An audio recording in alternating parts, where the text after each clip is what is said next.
Five friends drove nearly 50 miles to watch a college basketball game. They cheered, bought snacks on the way home, started the drive back to their families.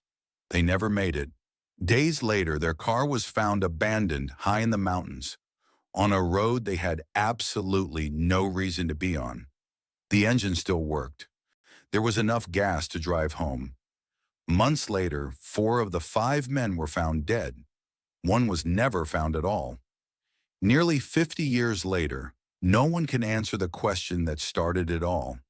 Why did they leave the road? Please subscribe, share, and turn on notifications for unanswered evidence. It truly does help.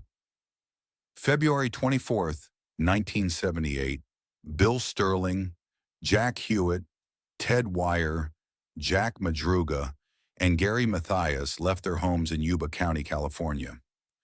The next morning, they were scheduled to play in a Special Olympics basketball tournament.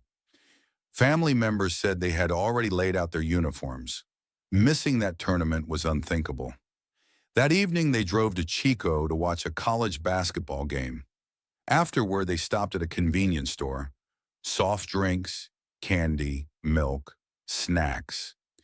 It was the last confirmed sighting of all five men. Then something happened.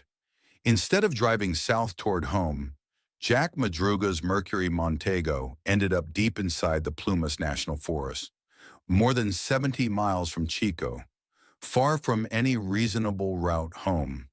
When searchers found the car, it made even less sense. It wasn't wrecked. Investigators believed it could have been pushed free. The doors were unlocked. One window was down. The men's jackets were still inside, despite freezing temperatures. They had simply walked away. A nearby witness named Joseph Shawns told investigators he had suffered a heart attack after his own car became stranded that same night. While waiting for help, he claimed he saw lights, people, possibly a group with flashlights. He shouted for assistance. No one came. Whether he saw the five men has never been confirmed. Winter storms buried the mountains. The search was suspended. Then in June, a group of motorcyclists discovered a Forest Service trailer nearly 20 miles from the abandoned car. Inside was Ted Wire.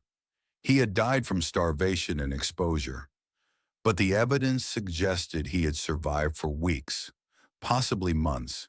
His beard had grown. He had lost an enormous amount of weight, yet the trailer contained enough food to keep several people alive. Military rations, canned goods, blankets, fuel for heating, most of it untouched. Outside, searchers found the scattered remains of Jack Hewitt, Bill Sterling, and Jack Madruga. Gary Mathias, the only member of the group with military training, was nowhere to be found. But his shoes were inside the trailer. Ted Wire was wearing them. Many investigators believe Gary and Ted exchanged footwear after reaching shelter, which means Gary survived long enough to make it there. Then he vanished. Why didn't anyone eat the food? Why walk 20 miles through deep snow and abandon a working car? And where did Gary Mathias go? Recently released investigative files have renewed debate, but they have not provided answers. Nearly 50 years later, one question remains above all others. Five men had every reason to go home that night.